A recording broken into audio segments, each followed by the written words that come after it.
Today's proclamation of the Word of God is in the first epistle of Peter, chapter 1.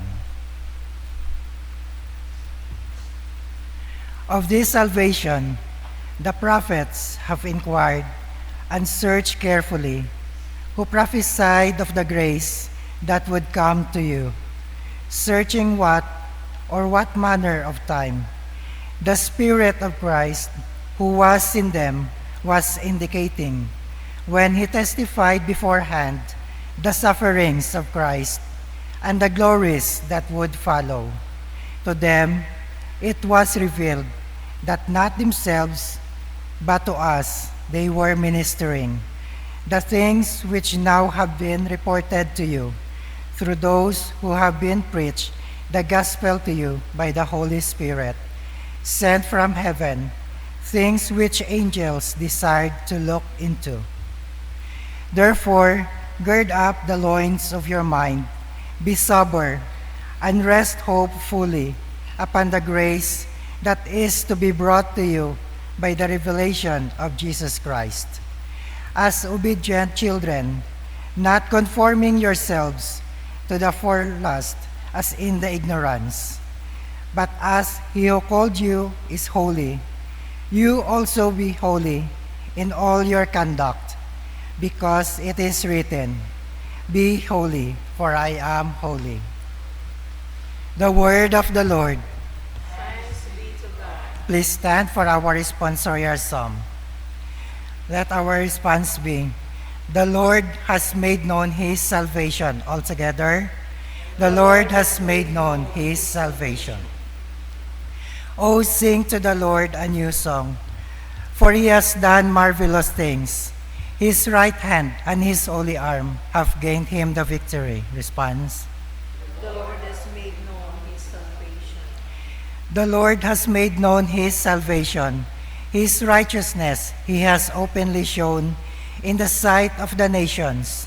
He has remembered his mercy and his faithfulness to those of Israel. Response. The Lord has made known his salvation. All the ends of the earth have seen the salvation of our God. Shout joyfully to the Lord, all the earth. Break forth in song. Rejoice and sing praises. Response. The Lord has made known his salvation. Glory be to the Father, and to the Son, and to the Holy Spirit. As it was in the beginning, world without end.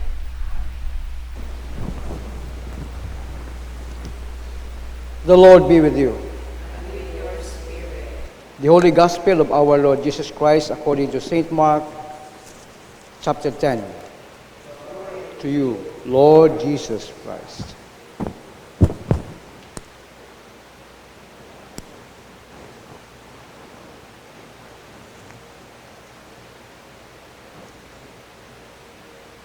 Then Peter began to say unto him, Lo, we have left all and have followed thee.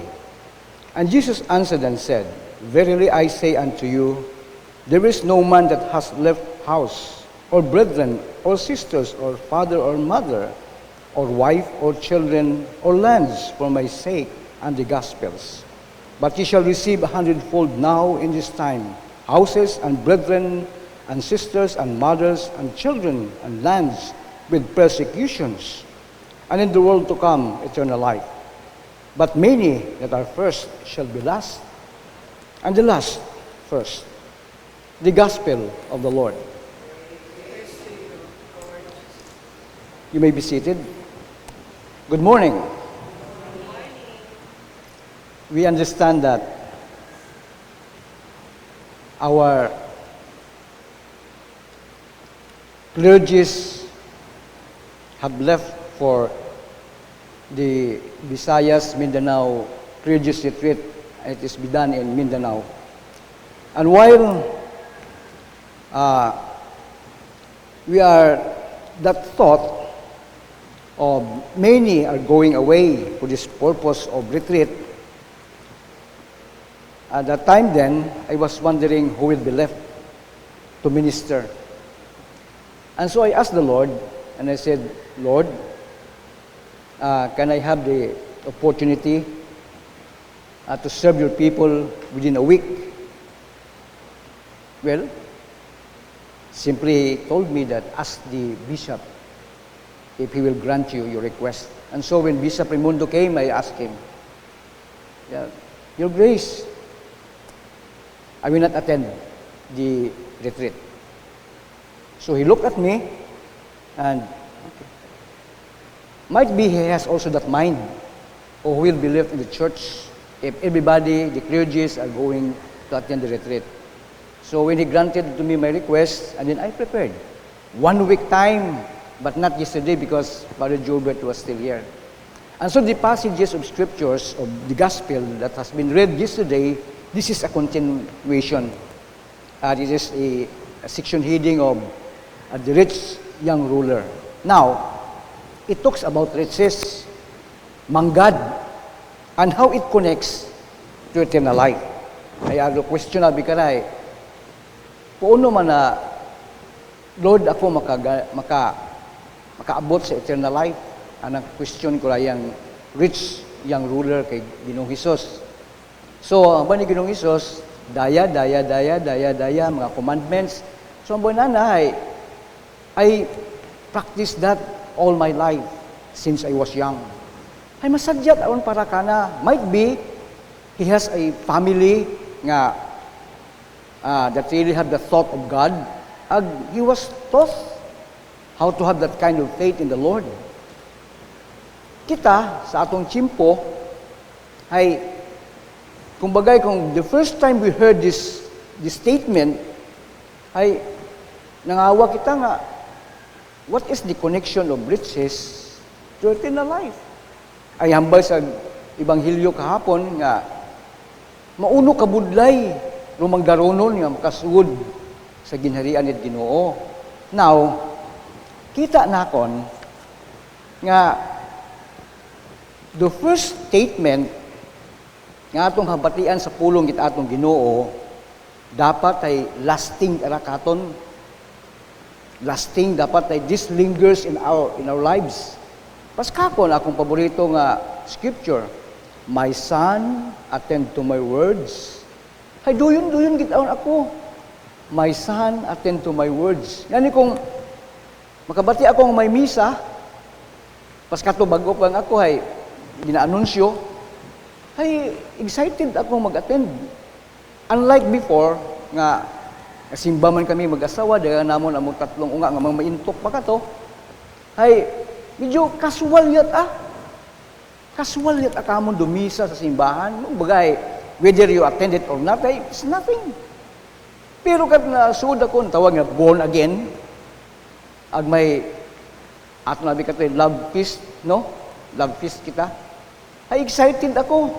Kapin, ay bag-oro kalawat sa akon nga pananaway, simple sa daang simbahan, ginasimbahan, nilo kalawat ibata. Now may aton reserve nga tawag. Hay, sa love feast natin kato, hay may aton abing maisot nga, may tinapay kita, ag maisot nga kopa, nga we are the ones who will pick it up from the ashes, at kita partake, kao ni tinapay nga to, ag naturayon. So I was excited. And then later on, nag-abot siya nga ni kakon pagtawag, nga wa man ako except akong balibad ba lang kay Bishop Ricardo ay, Your Grace ay, abo ma akong mga mas antigot sa simbahan. Ag siya pamakon ay, marami akong kabulastugan. So he responded to me, bakit man sa St. Peter? Wala bang mali? Sa St. Paul? Alone, when I heard the word from him, a statement of encouragement, the first statement of encouragement, ang tawag ako nga magdikon sa simbahan, una-una mag-acolyte, deacon, magpare ay, the very first statement nga of encouragement na betian ako kay Bishop Ricardo is that, bakit? Si St. Peter ba ay walang mali? Si St. Paul ba walang mali? Ako ba walang mali? So when I heard that first statement from his mouth, I realized nga, pwede man gali akong magbago. Bibinigyan ako mo. Everything that is in me that I have my control, I can change it according to the Word of God. Now, kita na ako nga, makasiruin katon sa message daya nga lang gospel passages this day is that made the first statement we heard from the Word of God last forever in our very lives. Maging lasting ra para katon. Ambaw kinyo, doon nag-encourage kita kakon sa pagbinasa at pulong it Diyos ay kabutang sa Biblia, sa Proverbs nga, my son, attend to my words. Ang hindi kita na ako malipatan do, the encouragement kako ni Bishop Ricardo, bakit? St. Peter ba walang mali? Si St. Paul ba walang mali? Ako ba walang mali? So ako, naghambal akong, marami akong kabulastugan, gali, I have now the realization na pwede man gali akong magbago para sa Diyos at para sa anang mga tao. Now, what is the connection of riches to eternal life? Nga, ginestorya sa atong Ebanghelyo. Ay, mo nga, rumanggad is not just valued by your worth kung pila imong kwarta sa bangko, kung pila imong kwarta sa king busa, sing bag, sing kahita, but riches are many definitions. Amen? Riches have many definitions. Are you rich in love? Number one question. Manggaronon ka ba sa pagigugma? Ngaywa. Do you have lot of friends? Manggad man ron. Kung ano man di mong haabot ng edukasyon, that's among the riches. Nga una o takimo ron, at makatakaw at makabawi. So when I was young, I am poor, ay hambang na akon, bisan mag-inalin, maeskwilat akon, ay manggad ng edukasyon. So bisan anong kabudlay sa pagpangabuhi, ay sigit akong eskwela ron. O galing the test of life, the storms of life have tested me kung mauno ako magtindog sa pulong atong Ginoo. And when I was tested, kita na ako nga, what iba ka nga pwedeng sandigan kundi rohambag it Ginoo. The very first statement that you have heard from His Word, makatao kimot, mamba na ako nga, direction, makatao kimot giya, how to deal with this kind of testings. Nga nilupulong it Diyos, nga atong mabatian, ay kabay nga maging lasting ra para katon ay nakabutan sa last, sa verse 31, verse 31 ba? O verse 31, but many that are first shall be last, and the last first. This is not just talking about people nga nauna sa simbahan o ulihi man nag-abot sa simbahan. It's not the question kung sino hauna sa simbahan o kung sino man ulihi. The question is that how you embrace that riches from the Word of God nga pwede mo ikabuhi. Lasting. So, manggad ay not just be counted by how much money do you have, but riches are counted how much delight you enjoy according to the Word of God. Ay abong nga sulikbat. Kabudlay tabi man nasundon tumandoy Ginoo. Yes. It's very hard to follow the commandments of God. But one thing for sure, hambay ko ngani, ikaw sa imong kaugalingon, may imot ang control how to manage yourself, how to become rich in the Word of God. Outside of you, liwan kimo. Wag out i-control kanda. And it's up to you to become rich in the Word of God. It's up to you to become rich in the worldly offerings.